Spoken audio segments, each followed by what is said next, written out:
que a primeira lei escrita da humanidade, o Código de Hammurabi, dedicou mais artigos a regular um leito conjugal do que a punir um assassino a sangue frio? E como explicar que nos templos de Inanna, a deusa suméria do amor e da guerra, a mais sagrada das preces era oferecida não com sangue, mas com o êxtase de uma união carnal paga? O sexo nunca foi apenas sexo. Desde o primeiro instante em que o ser humano ergueu os olhos para os céus, ele viu no desejo que o consumia o reflexo de um poder divino, uma força caótica e criadora que precisava ser apaziguada, controlada, transformada em ritual. Nas margens férteis do Tigre e do Eufrates, a prostituição sagrada não era um vício, mas um dever. As sacerdotisas do templo, chamadas de Naditu, eram vistas como esposas do Deus, e sua união com os peregrinos garantia a benevolência divina, a fertilidade da terra, a continuidade da vida. O corpo feminino era o altar, e o orgasmo, uma oferenda. Mas essa divindade tinha um preço. Cada ato que gerava vida continha em si a semente da morte. Rituais de fertilidade em civilizações esquecidas exigiam sacrifícios brutais, onde a paixão e a dor se fundiam em uma dança macabra. O sangue de um jovem sacrificado era derramado sobre a terra para que o trigo brotasse mais forte, um eco sombrio da eterna verdade. Toda criação exige uma destruição. O poder que anima o universo não conhece moral, apenas o ciclo implacável de nascimento e aniquilação. Os impérios construíam aquedutos e legiões, mas desmoronavam por causa de uma única ligação imprudente no quarto imperial. No Egito, essa força era personificada no próprio faraó. Sua potência sexual não era um assunto privado, mas uma questão de Estado. Acreditava-se que sua virilidade garantia as cheias do Nilo, a prosperidade do reino. Durante festivais como o de Min, o deus da fertilidade, o poder gerador do faraó era celebrado publicamente, sua masculinidade transformada em um pilar do cosmos. Os hieróglifos nos túmulos que hoje nos parecem solenes sussurram histórias de haréns vastos, de intrigas entre esposas e concubinas, de filhos bastardos que ameaçavam a sucessão. A rainha Hatshepsut, para governar como homem, precisou criar uma mitologia inteira sobre sua concepção divina, pois o poder supremo estava inextricavelmente ligado ao falo. O sexo era a gramática secreta do poder, a linguagem que decidia o destino de nações. Cada dinastia que ascendia e caía era, em sua essência, uma história de camas, de alianças seladas pelo casamento e desfeitas pelo adultério. Guerras inteiras eram travadas não por território, mas pelo rapto de uma rainha, uma Helena de Troia, cuja beleza era apenas o pretexto para o choque de impérios. O desejo era a centelha, e a história, a sua fogueira. Mas o fogo que aquece é o mesmo que consome. O caos dos instintos, celebrado nos templos, começou a ameaçar a própria estrutura da sociedade que ele ajudara a criar. Era preciso ordem, e a ordem veio na forma da lei. O Código de Hammurabi, esculpido em diorito negro há quase 4.000 anos, foi a primeira grande tentativa de aprisionar o trovão em uma garrafa. Pela primeira vez na história, o sexo deixou de ser apenas um ritual para se tornar também um crime. A mulher adúltera, junto com seu amante, deveria ser amarrada e jogada ao rio. O estupro de uma virgem desposada era punido com a morte do agressor. A lei não se importava com o amor ou o desejo, ela se importava com a propriedade. A mulher era a propriedade do pai e depois do marido. Seu corpo era um território a ser defendido e sua pureza uma garantia da legitimidade dos herdeiros. O Estado, recém-nascido, cravava sua lança no coração do instinto mais antigo, declarando que o desejo de um indivíduo não poderia jamais se sobrepor à estabilidade da coletividade. A primeira tirania não foi a do rei sobre o povo, mas a da lei sobre a carne. Essa nova ordem, no entanto, era uma fortaleza construída sobre um vulcão. Enquanto as leis se tornavam mais rígidas, as paixões humanas apenas se tornavam mais astutas. As paredes dos palácios assírios, adornadas com relevos de leões e batalhas, escondiam segredos de eunucos conspiradores e rainhas envenenadoras. O harém não era apenas um lugar de prazer para o monarca, mas um ninho de víboras políticas, onde a arma mais letal era um sussurro no ouvido certo. Um boato de infidelidade podia derrubar um general, uma acusação de incesto podia destruir uma linhagem real. A repressão não eliminou o desejo, apenas o tornou mais perigoso, mais valioso, mais explosivo. Cada proibição criava um novo prazer clandestino. Cada muro erguido gerava um novo labirinto de transgressões. A humanidade entrou em uma guerra civil consigo mesma, uma batalha que se desenrolaria por milênios, onde o campo de batalha seria sempre o mesmo: o corpo humano. A lei de Hammurabi não pacificou o sexo, apenas deu a ele suas primeiras vítimas oficiais. E assim, o desejo, antes um deus, aprendeu a usar a máscara de um demônio. Vocês seriam capazes de ir contra as leis de seu tempo em nome do amor? Parece que a escolha é entre a segurança da gaiola e o perigo da liberdade. O que vocês escolheriam? Uma ordem onde tudo é previsível ou um caos onde tudo é possível? Escrevam sua escolha nos comentários. Essa tentativa de acorrentar o caos com a mão de ferro da lei encontrou sua mais complexa expressão em Roma. Enquanto a República Romana se orgulhava de suas virtudes cívicas, a gravitas, a seriedade e o autocontrole, suas fundações mitológicas repousavam sobre um ato de violência sexual, o rapto das Sabinas. A cidade eterna nasceu de um desejo masculino que não aceitou um não como resposta. Essa contradição assombraria Roma até sua queda. A lei era o pilar da civilização, mas a paixão era o fogo que a forjou. A fachada de ordem e disciplina, que permitiu a um pequeno vilarejo conquistar o mundo conhecido, escondia uma realidade fervilhante. Nas ruas, a prostituição era legalizada, tributada e onipresente, desde as lupas baratas e escuras dos subúrbios até as cortesãs de luxo que viviam em vilas opulentas. O cidadão romano podia buscar prazer com escravos, escravas e prostitutas sem qualquer mácula à sua honra, desde que mantivesse a dignidade de sua posição. O problema não era o ato sexual em si, mas com quem e como ele era praticado. O imperador Augusto, que se autoproclamava o restaurador da moralidade, exilou a própria filha, Júlia, por adultério, enquanto ele mesmo mantinha inúmeras amantes. A hipocrisia não era uma falha do sistema, era o próprio sistema. Na Grécia, a tensão entre ideal e realidade era ainda mais acentuada. Em Atenas, berço da democracia e da filosofia, as mulheres de boa família viviam em reclusão quase total no gineceu, a parte da casa reservada a elas. Sua principal virtude era o silêncio e a invisibilidade.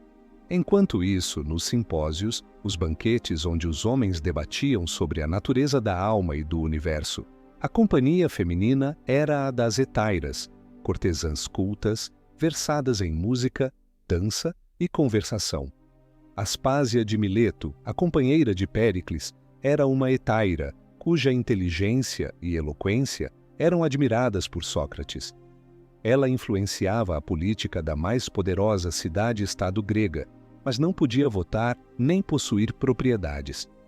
O amor idealizado pelos filósofos como Platão não era o conjugal, mas o pederástico, a relação entre um homem mais velho e um rapaz, vista como uma forma superior de afeto que unia o prazer físico, a educação intelectual e moral.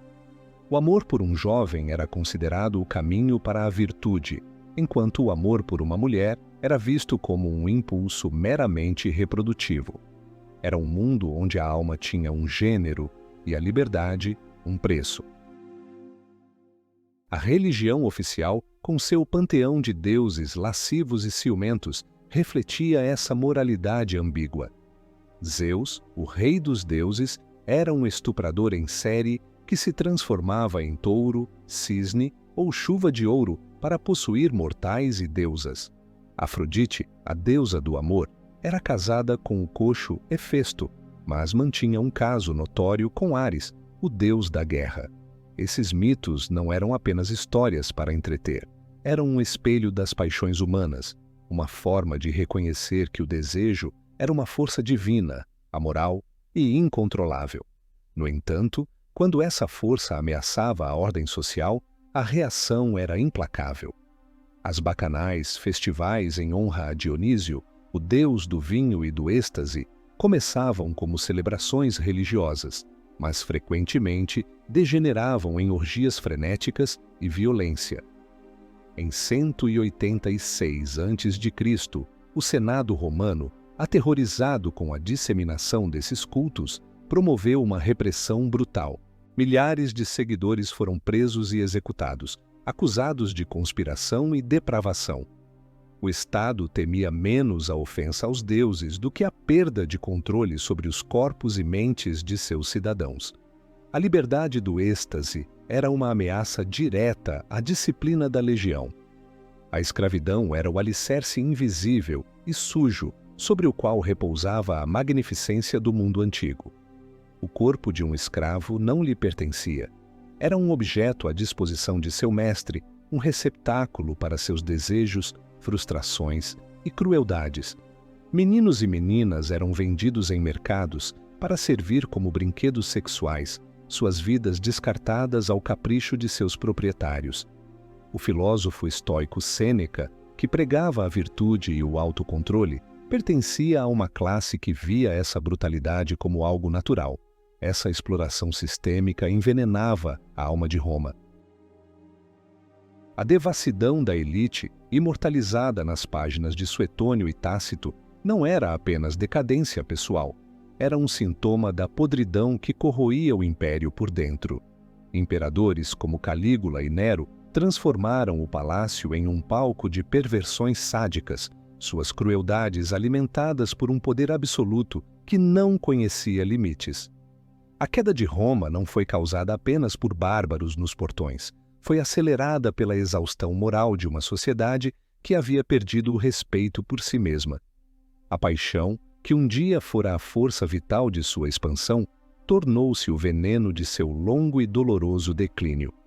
O brilho intelectual de Atenas e a grandeza imperial de Roma nasceram de uma ordem imposta sobre a carne, mas foi a própria carne, negligenciada e abusada, que cobrou seu preço. E enquanto as estátuas dos deuses olímpicos acumulavam poeira, uma nova fé, nascida nos desertos da Judéia, preparava-se para oferecer uma resposta radicalmente diferente ao eterno dilema do espírito e do desejo, uma resposta que prometia a salvação, mas exigia a renúncia. Essa nova fé, o cristianismo, surgiu como uma tempestade no deserto, uma revolta espiritual contra a decadência de um mundo pagão agonizante. Sua mensagem era chocante e intransigente. O corpo não era um instrumento de prazer, mas uma prisão para a alma, uma fonte de pecado a ser domada. O confronto não era mais entre a ordem cívica e o caos do instinto, mas entre Deus e o diabo, e o campo de batalha era a carne humana. As primeiras comunidades cristãs, reunidas em segredo nas catacumbas de Roma, praticavam uma recusa radical às tentações do mundo. A castidade era a virtude suprema, o martírio, a glória máxima. Paulo de Tarso, o arquiteto da teologia cristã, escreveu em suas epístolas que era melhor casar do que arder em paixão, estabelecendo o casamento não como uma celebração do amor, mas como um remédio relutante para a fraqueza humana. Para os mais devotos, nem mesmo esse remédio era suficiente. Milhares de homens e mulheres fugiram para os desertos do Egito e da Síria, tornando-se os eremitas conhecidos como os pais e mães do deserto. Lá, em solidão absoluta, eles travavam uma guerra diária contra seus próprios corpos, jejuavam por dias, dormiam sobre pedras, vestiam trapos e lutavam contra as visões demoníacas que sua própria mente faminta e solitária conjurava.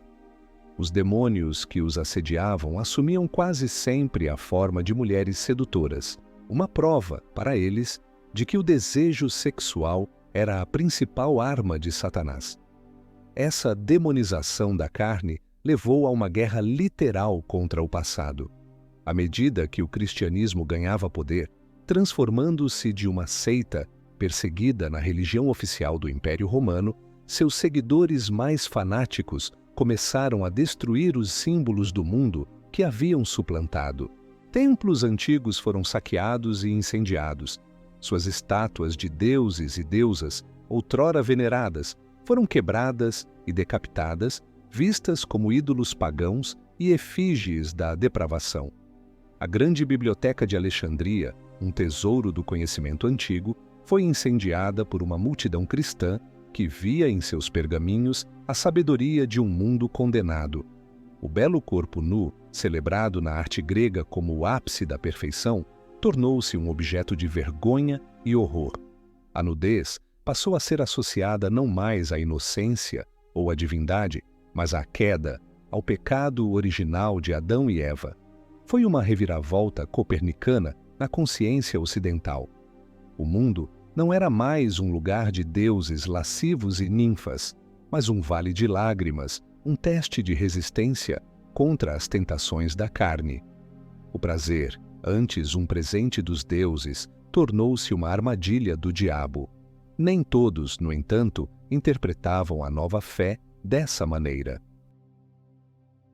Seitas gnósticas, como os carpocracianos, acreditavam que a salvação vinha não pela negação do mundo material, mas pela experiência total dele. Para eles, era preciso cometer todos os pecados para transcendê-los. Praticavam uma liberdade ritual que chocava tanto os pagãos quanto os cristãos ortodoxos, partilhando parceiros e bens em comunidades que buscavam a libertação através do excesso.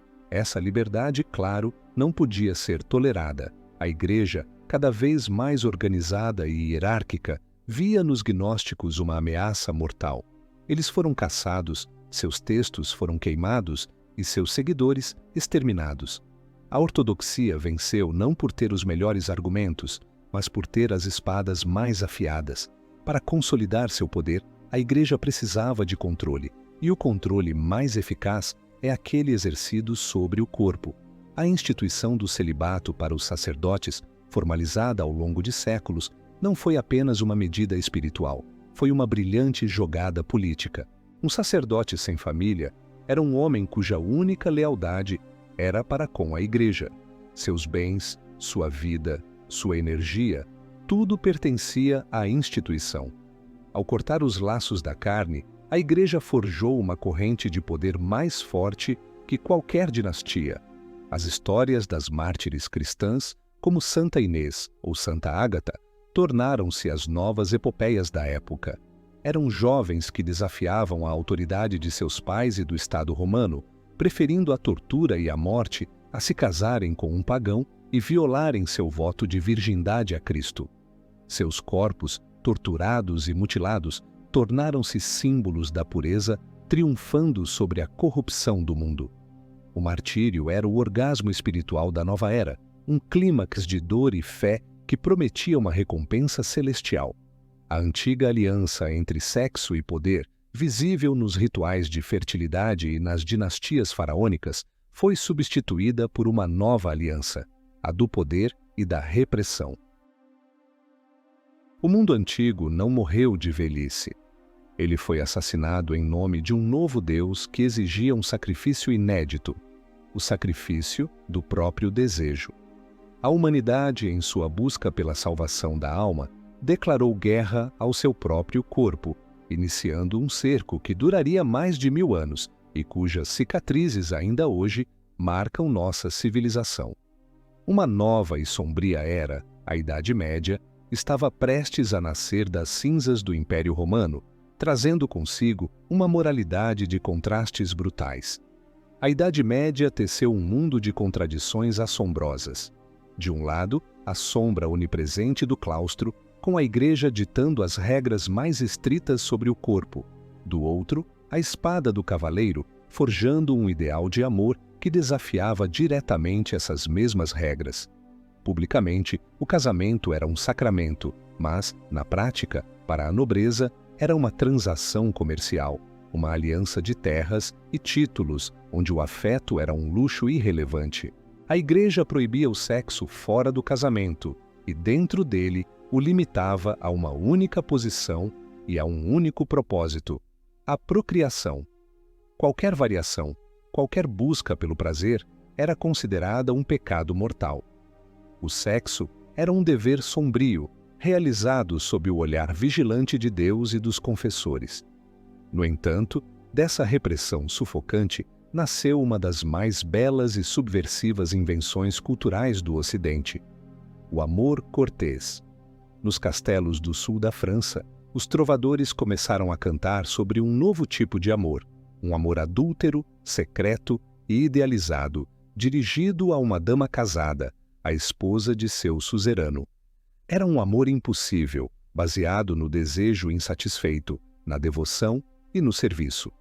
O cavaleiro servia a sua dama com a mesma lealdade com que servia a seu rei, lutando em torneios em sua honra, usando suas cores, compondo poemas sobre sua beleza inatingível. O amor cortês foi uma rebelião poética contra a brutalidade do casamento feudal. Ele elevou a mulher, legalmente uma propriedade, à posição de uma divindade e transformou o desejo, demonizado pela Igreja, em uma fonte de refinamento espiritual. Essa dupla moral permeava toda a sociedade. Os mosteiros e conventos, concebidos como fortalezas contra a tentação, frequentemente se tornavam cenários de paixões proibidas.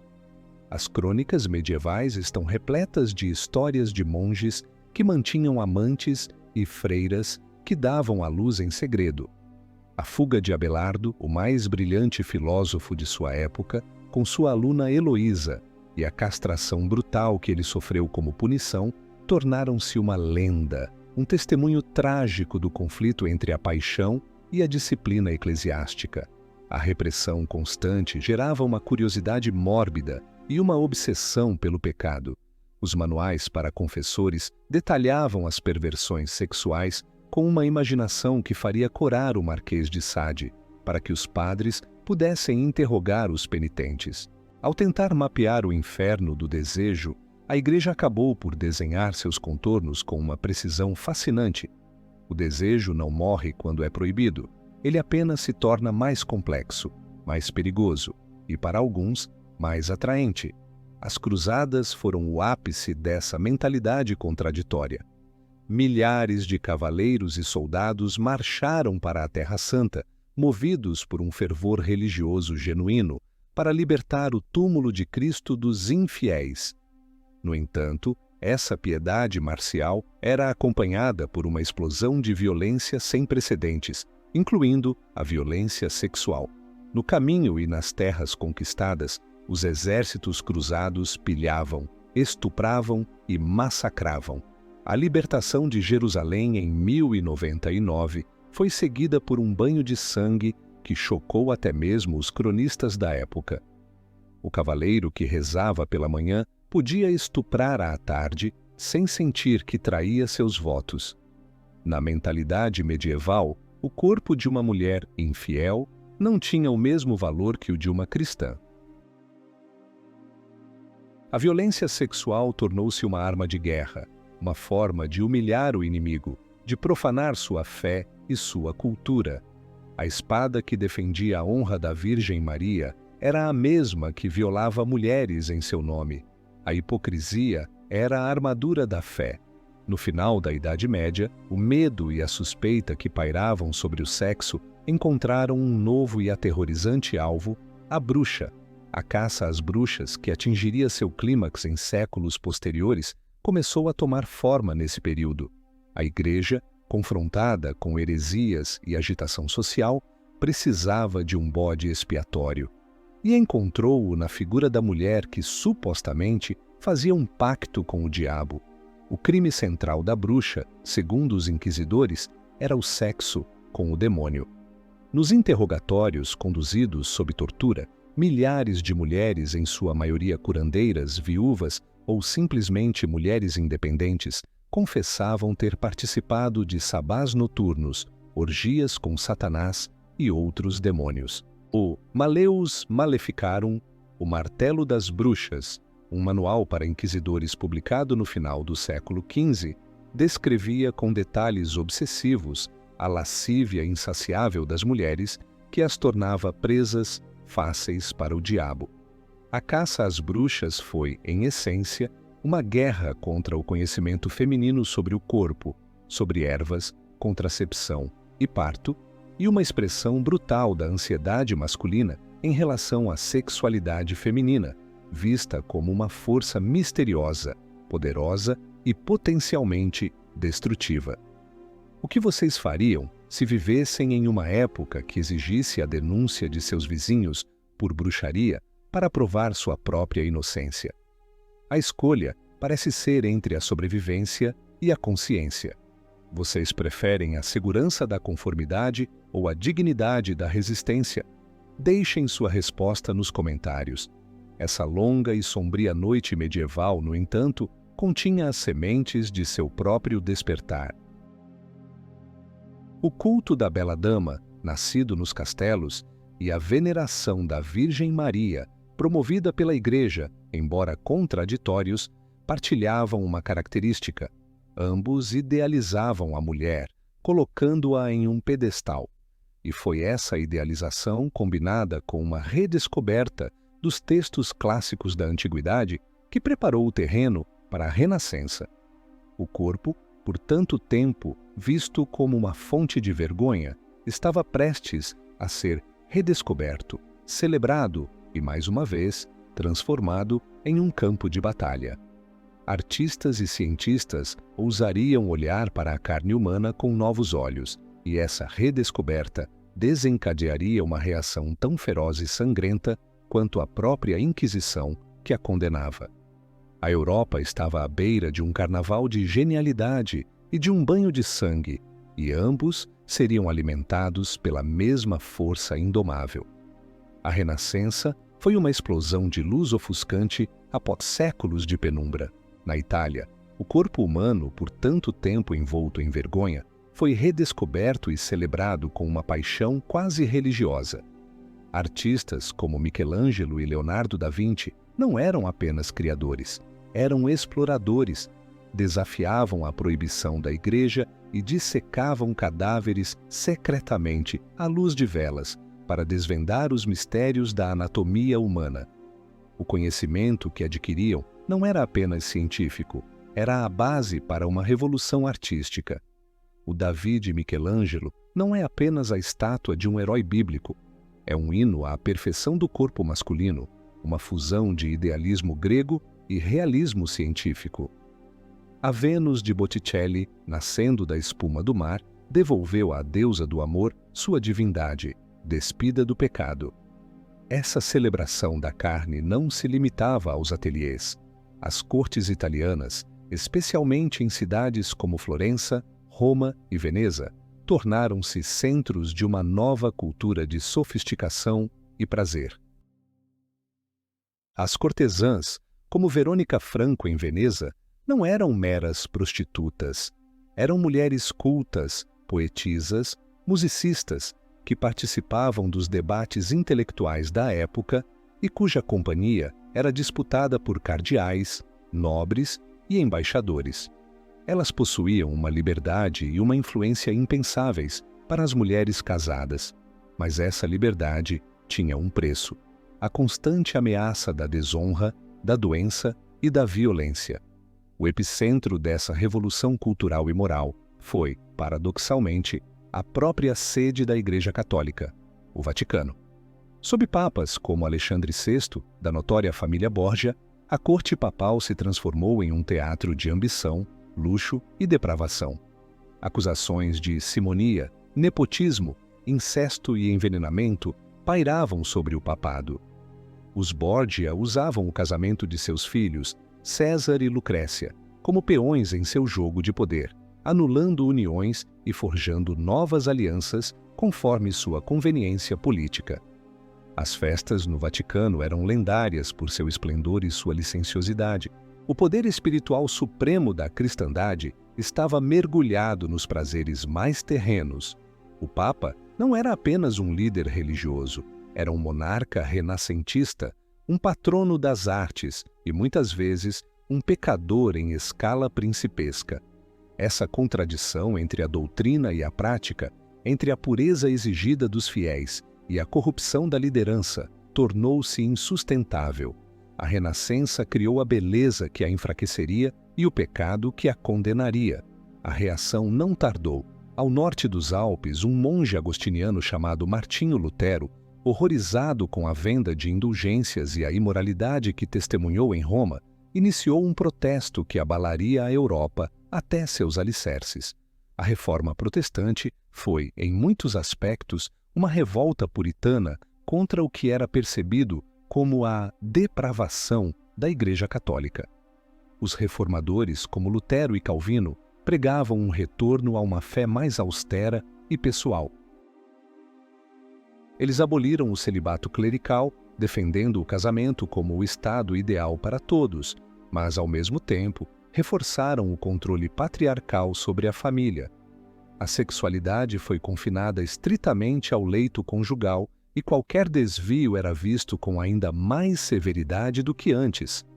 A Europa se dividiu em dois campos inimigos, e as guerras religiosas que se seguiram foram de uma brutalidade sem precedentes.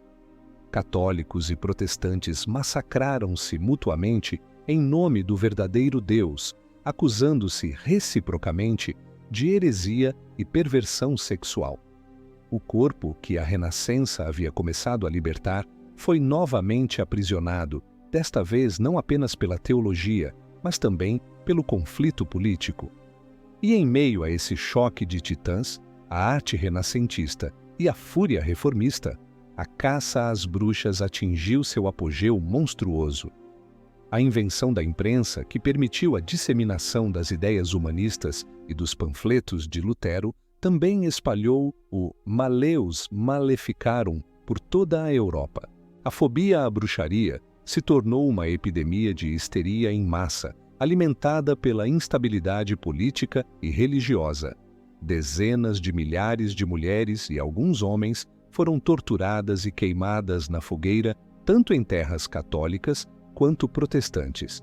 A menor suspeita, uma colheita ruim, uma doença súbita, um olhar considerado malicioso, podia levar à denúncia e à morte. As confissões, extraídas sob dor insuportável, eram sempre as mesmas: pactos com o diabo, voos em vassouras, orgias nos sabás. A Renascença, a época do gênio de Da Vinci, foi também a época em que o cheiro de carne queimada pairava sobre as cidades europeias. Foi um tempo de contradições absolutas, um carnaval de beleza e horror, onde o triunfo da razão e da arte caminhava de mãos dadas com a mais sombria e irracional crueldade. A liberdade intelectual recém-conquistada vivia sob a ameaça constante da fogueira, e a celebração da vida era assombrada pela onipresença da morte. Essa tensão entre a liberdade do pensamento e a repressão do corpo definiria a era seguinte, a do Iluminismo, que levaria ambos os impulsos aos seus extremos mais lógicos e perigosos. A era do Iluminismo, nos séculos XVII e XVIII, foi um campo de batalha entre dois extremos absolutos. De um lado, a aposta do libertino, que buscava a liberdade total do indivíduo através da transgressão de todas as normas morais e sexuais. Do outro, a jaula do puritano, que almejava criar uma sociedade perfeitamente ordenada através do controle total do comportamento. No coração da Europa, em Versalhes e nas outras cortes aristocráticas, a vida da nobreza se transformou em um espetáculo de intrigas, jogos de sedução e adultérios calculados. O casamento continuava a ser uma aliança política, mas o amor, ou melhor, o desejo, encontrava seu lugar em um sistema complexo de amantes e encontros secretos, regido por suas próprias regras de etiqueta. A infidelidade era esperada, desde que a discrição e as aparências fossem mantidas. Romances como As Ligações Perigosas, de Choderlos de Laclos, capturaram perfeitamente esse mundo, onde a sedução era uma arte, uma guerra de inteligência e vontade, e a ruína de um rival era o prêmio máximo. A liberdade sexual da aristocracia, no entanto, não era uma liberdade para todos. Era um privilégio de classe, exercido sobre os corpos de criados e mulheres de status inferior. Essa filosofia de permissividade aristocrática encontrou sua expressão mais radical e sombria na obra do Marquês de Sade. Para Sade, a verdadeira liberdade não estava apenas em ignorar as convenções sociais, mas em subverter a própria natureza. Em seus romances, escritos nas prisões onde passou grande parte de sua vida, ele argumentava que a busca pelo prazer era o único motor da existência e que qualquer ato, por mais cruel ou violento, era justificável se proporcionasse prazer a quem o praticava. A filosofia de Sade era a lógica da libertinagem levada à sua conclusão aterrorizante. A liberdade absoluta para um se transforma na tirania absoluta para o outro. Sociedades secretas de libertinos, reais ou imaginárias, assombravam a imaginação popular, vistas como grupos de aristocratas depravados que praticavam orgias, missas negras e sacrifícios humanos. Embora muitas dessas histórias fossem exageradas, elas refletiam uma ansiedade profunda sobre a decadência moral de uma elite que parecia ter perdido qualquer freio. A aposta do libertino era que o homem, livre das correntes da religião e da moral, se tornaria um deus. O resultado, muitas vezes, era que ele se tornava um monstro. Do outro lado do Atlântico, nas colônias da Nova Inglaterra, os puritanos tentavam construir o experimento social oposto. Eles não fugiram da Europa em busca de liberdade religiosa no sentido moderno, mas para criar uma teocracia, uma cidade sobre a colina que seria um exemplo de pureza e ordem para o resto do mundo. Nessa sociedade, o controle sobre a sexualidade era total e obsessivo. Um beijo em público no domingo podia ser punido com um chicote. O adultério era um crime capital. Os magistrados monitoravam a vida privada de todos e a vigilância comunitária era implacável. A famosa história de A Letra Escarlate, de Nathaniel Hawthorne, ilustra a pressão esmagadora da vergonha pública como ferramenta de controle social.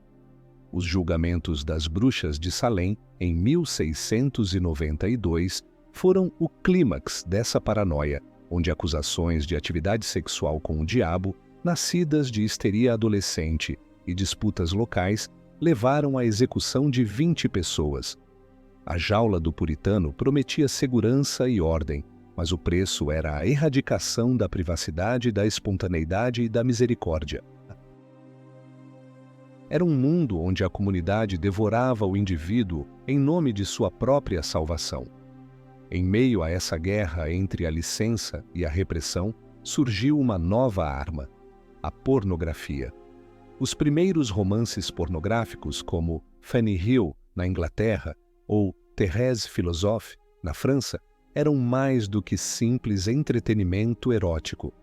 Eram atos de protesto político, panfletos filosóficos disfarçados de histórias lascivas. Eles atacavam a hipocrisia da igreja e da aristocracia, defendendo o prazer natural contra a moralidade artificial.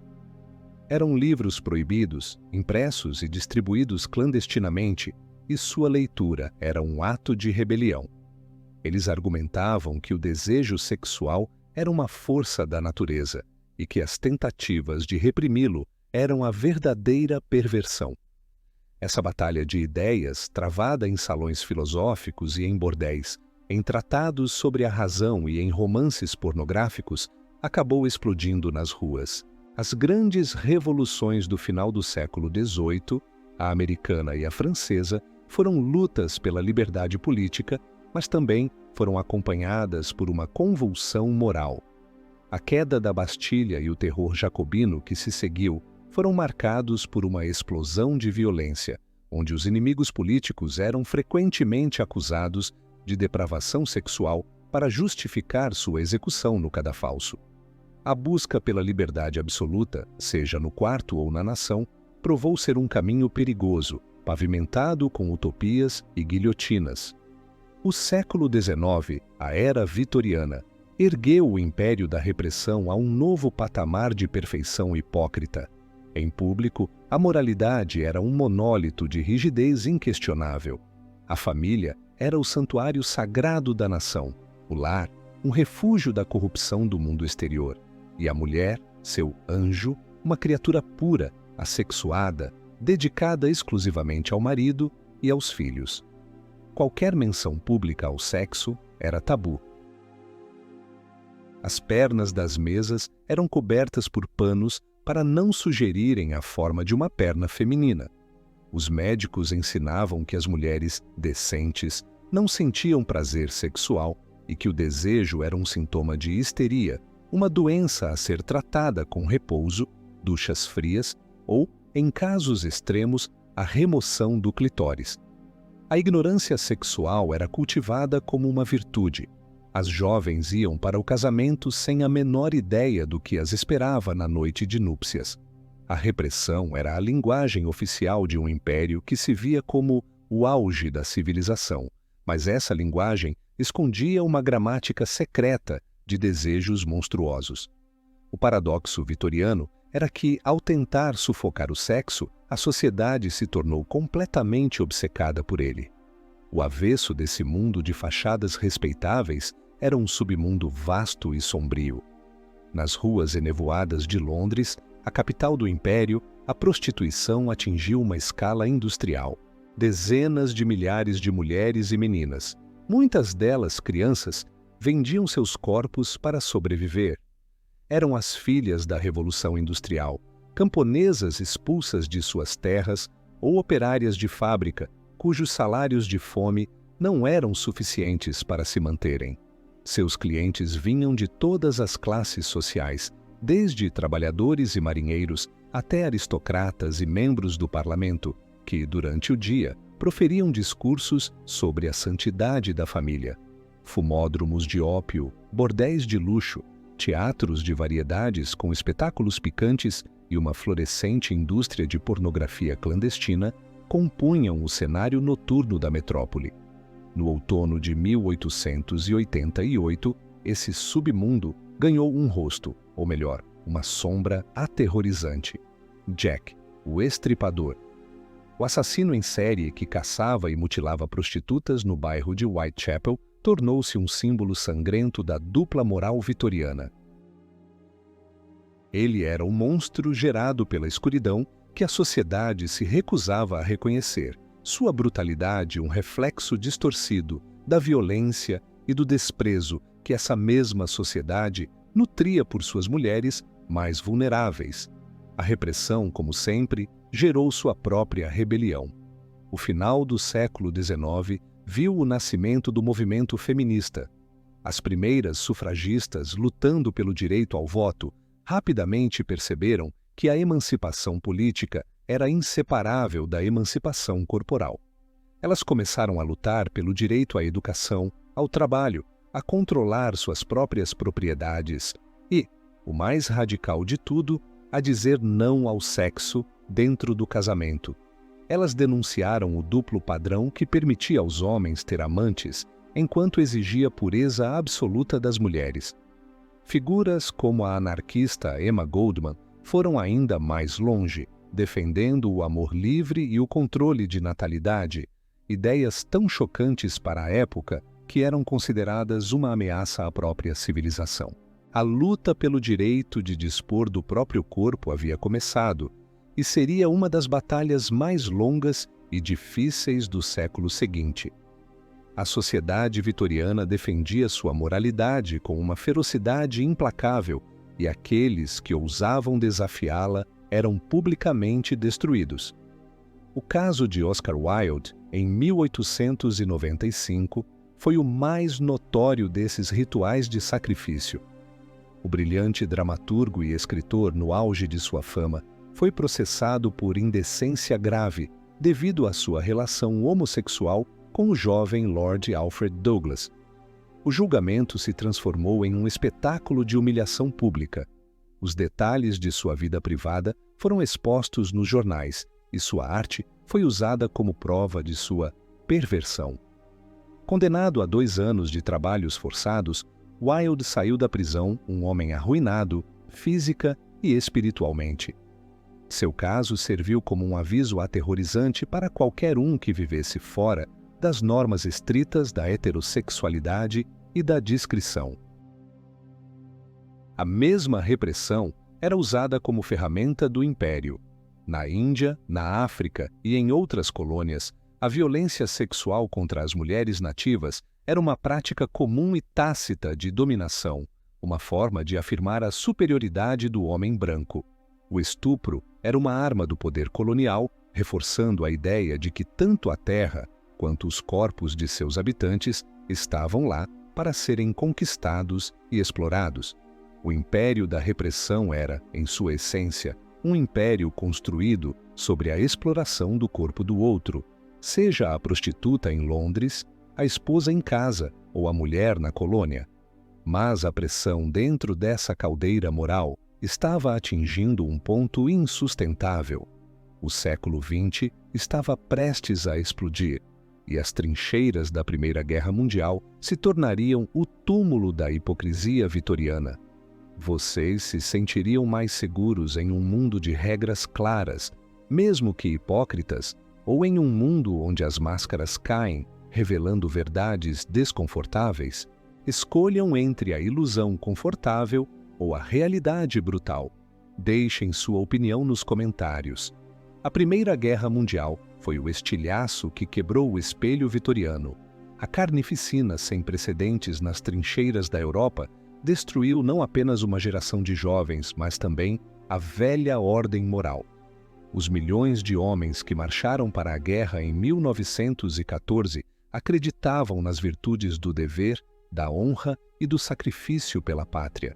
Os que retornaram, mutilados física e psicologicamente, haviam perdido todas as ilusões. Na lama, entre o arame farpado e o gás venenoso, as velhas certezas sobre Deus, o progresso e a civilização morreram. O sexo, para os soldados, tornou-se um ato desesperado de afirmação da vida diante da morte onipresente, seja nos bordéis das cidades da retaguarda ou em encontros fugazes. Para as mulheres que ficaram em casa, a guerra trouxe uma liberdade inesperada. Elas assumiram os empregos nas fábricas, nos transportes e nos escritórios, descobrindo uma independência econômica e social que nunca haviam conhecido. A ausência dos homens e a atmosfera febril da guerra relaxaram os costumes. A velha moralidade, que parecia tão sólida, simplesmente se dissolveu na ansiedade e na tragédia da guerra. Enquanto a Europa sangrava, em Viena, um médico chamado Sigmund Freud estava desenvolvendo uma teoria que abalaria o mundo interior do ser humano com a mesma força que a guerra abalava o mundo exterior. A psicanálise revelou a existência do inconsciente, um continente submerso de desejos reprimidos, memórias esquecidas e pulsões primitivas.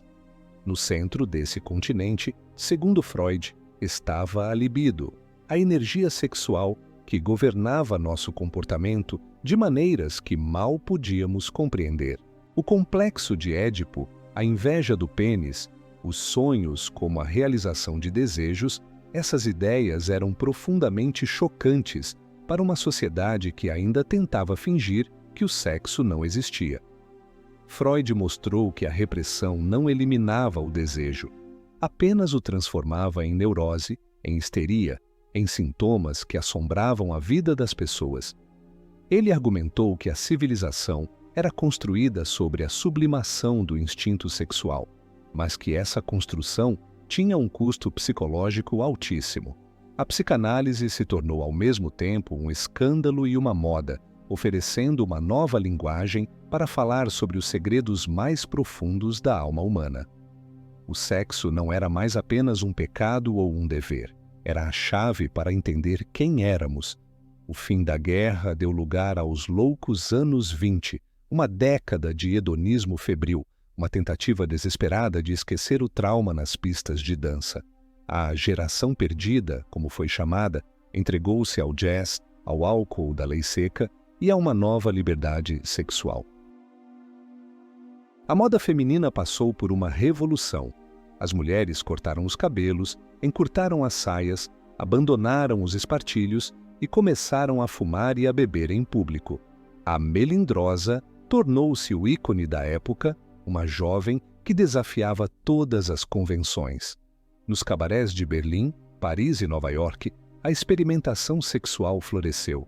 A cultura gay, embora ainda clandestina, encontrou espaços de expressão em clubes e bares. O cinema, a nova forma de arte de massa, começou a explorar temas de paixão e sedução, criando estrelas como Rodolfo Valentino e Clara Bow, a It Girl, cujas imagens projetavam um novo ideal de glamour e desejo. Foi uma festa barulhenta e brilhante, mas com a melancolia de quem dança à beira do abismo. Pois a mesma instabilidade que permitiu essa explosão de liberdade também alimentou o crescimento de novas e monstruosas ideologias totalitárias, o fascismo na Itália, o nazismo na Alemanha e o comunismo na União Soviética tinham abordagens diferentes, mas partilhavam um objetivo comum: subjugar novamente o corpo do indivíduo ao controle total do Estado. Para os nazistas, a sexualidade deveria servir exclusivamente à pureza da raça ariana. Eles promoveram o culto da força física, incentivaram as mulheres a terem o maior número possível de filhos puros, através de programas como o Lebensborn, e perseguiram brutalmente os homossexuais, vistos como degenerados que ameaçavam a virilidade da nação. Na União Soviética, após uma breve fase de experimentação com o amor livre nos primeiros anos da Revolução, Stalin impôs uma moralidade puritana e conservadora. O aborto foi proibido, o divórcio dificultado e a homossexualidade criminalizada. O Estado totalitário, seja de direita ou de esquerda, não pode tolerar uma vida privada fora de seu controle. O desejo individual é sempre uma ameaça potencial à lealdade absoluta exigida pelo partido e pelo líder. A liberdade febril dos anos 20 foi esmagada pela bota do autoritarismo e pela Grande Depressão, preparando o palco para uma nova guerra, ainda mais terrível que a primeira. O mundo havia descoberto que a liberdade pode ser tão assustadora quanto a repressão, e a busca por uma nova ordem levaria a um abismo de crueldade inimaginável. A segunda metade do século XX testemunhou a mais rápida e radical transformação dos costumes sexuais na história da humanidade. A explosão, quando veio, foi detonada por uma invenção aparentemente simples, mas com o poder de uma bomba atômica social: a pílula anticoncepcional. Aprovada para uso nos Estados Unidos da América no início dos anos 60, a pílula, pela primeira vez na história, separou de forma confiável o ato sexual da procriação. Para as mulheres, foi uma revolução copernicana. Deu-lhes um controle sobre seus corpos e suas vidas que gerações de feministas haviam apenas sonhado. A possibilidade de planejar a gravidez, ou de não tê-la, abriu as portas para a educação superior, para a carreira profissional e para uma nova autonomia. O sexo podia, finalmente, ser explorado como uma fonte de prazer e intimidade, livre do medo constante de uma gravidez indesejada. A pílula não iniciou a revolução sexual, mas foi o combustível que a tornou incontrolável. Ela colocou nas mãos de milhões de mulheres a chave para sua própria libertação. Essa revolução tecnológica coincidiu com uma rebelião cultural e geracional sem precedentes. A juventude do pós-guerra, os baby boomers, cresceu em uma era de prosperidade econômica, mas também sob a sombra da Guerra Fria e da ameaça nuclear. Eles se rebelaram contra o conformismo e a hipocrisia da geração de seus pais, contra a Guerra do Vietnã e contra as desigualdades raciais.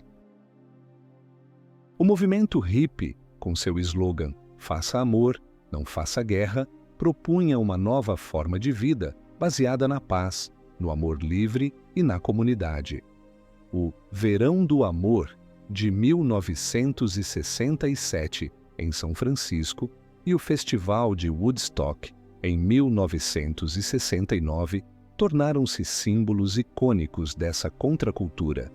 Eram celebrações de uma utopia de liberdade, onde a música, as drogas psicodélicas e a sexualidade se fundiam em uma busca por uma nova consciência. Para os conservadores, era o apocalipse, a desintegração da moral e da família. Para os jovens, era o amanhecer de uma nova era.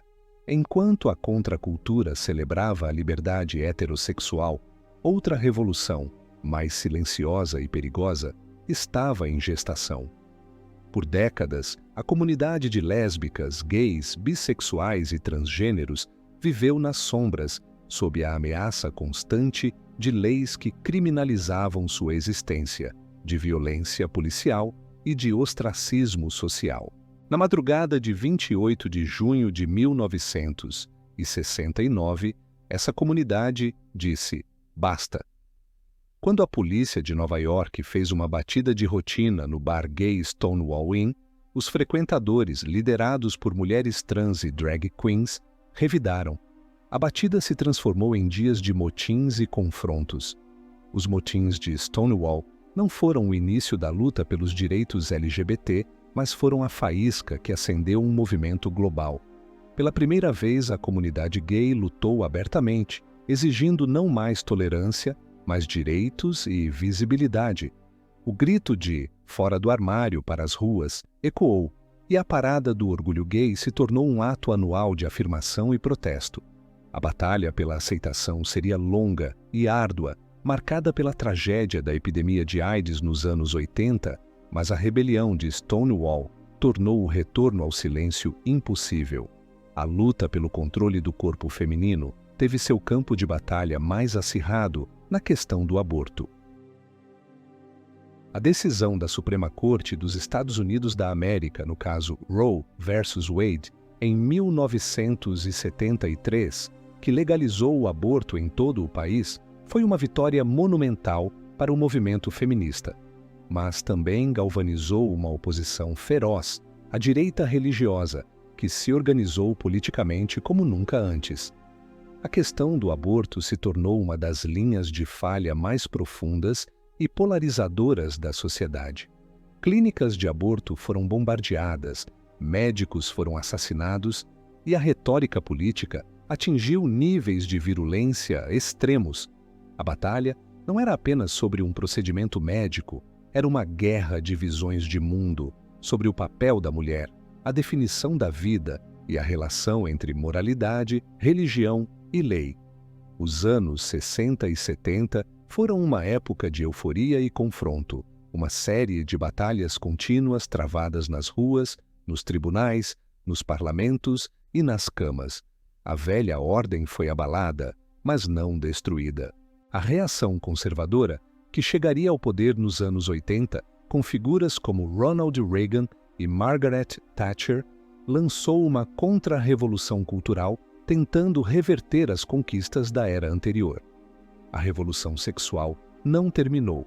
Ela apenas entrou em uma nova fase, mais complexa e fragmentada, cujas consequências levariam diretamente ao nosso mundo digital, onde a liberdade e o controle assumiriam formas inteiramente novas e inesperadas. A chegada da internet no final do século XX e início do século XXI provocou uma revolução nos costumes sexuais comparável, em sua magnitude, à invenção da pílula ou da imprensa. A rede mundial de computadores prometia um novo Éden de informação e comunicação, um espaço onde as fronteiras geográficas e sociais seriam dissolvidas. E, em muitos aspectos, cumpriu essa promessa, mas também criou um novo tipo de selva, com predadores invisíveis e novas formas de exploração. A pornografia online foi um dos primeiros e mais poderosos motores da expansão da internet.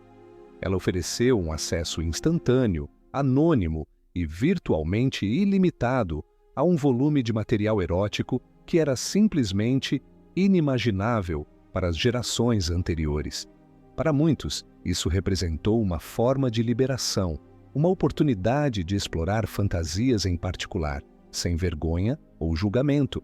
Para outros, tornou-se uma fonte de vício, de expectativas irreais sobre o sexo e de dessensibilização. A pornografia online mudou a forma como gerações inteiras aprenderam sobre o sexo, para o bem e para o mal, tornando-se o educador sexual secreto do planeta. A tecnologia digital não mudou apenas como vemos o sexo, mudou como o encontramos. As redes sociais e, posteriormente, os aplicativos de namoro transformaram radicalmente o ritual do acasalamento humano. A busca por um parceiro, antes limitada a círculos sociais, bares ou ao acaso, tornou-se um processo de curadoria de perfis, de deslizar para a direita ou para a esquerda, de algoritmos que prometem encontrar a nossa alma gêmea matemática. Essa nova arquitetura do desejo trouxe conveniência e expandiu as possibilidades, conectando pessoas que de outra forma nunca se encontrariam, mas também introduziu uma cultura de descartabilidade, de julgamento instantâneo, baseado na aparência e de uma ansiedade constante de performance, onde a vida pessoal é transformada em um produto a ser comercializado. A intimidade, cada vez mais, passou a ser mediada por uma tela, e a conexão humana, muitas vezes, deu lugar a uma série de interações superficiais.